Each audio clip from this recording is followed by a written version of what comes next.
It's really a Caribbean report. The authors of this report are from the Caribbean, including the very notable Professor Compton Bourne, who has worked with the University of the West Indies for many years. I'm sure many of you know Professor Bourne very well.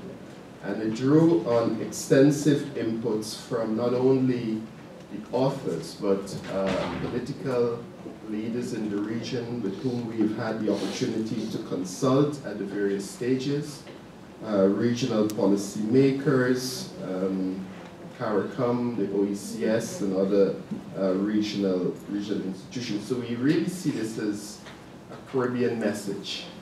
We believe that one of the key contributions of this report is that it really helps to provide more evidence to the region, to make the case that they have already very eloquently made in the international community, and that is that the region has to be looked at very differently, that the upper middle income classification of the region, which has had, in a very perverse way, consequences such as denying the region access to concessional resources, financial resources, and so on. We believe that this report will provide some of the evidence that regional policymakers can use in their advocacy and in their messaging on the Caribbean and where the Caribbean development is at this point in time. The title of the report conveys the concept that it would be a strategic error to measure growth and development in the region by measuring it on the basis of personal incomes or aggregate economic growth.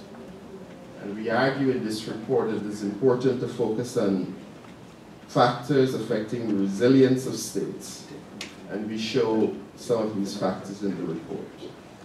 The report breaks some ground by focusing on not only factors that affect the resilience of state, but fundamentally and importantly, factors that determine human resilience.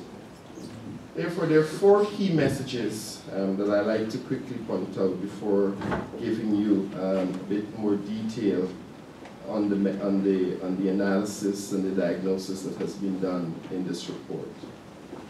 The first key message, and there on the PowerPoint, is that countries of the region need to boost inclusive economic growth and simultaneously build multidimensional progress.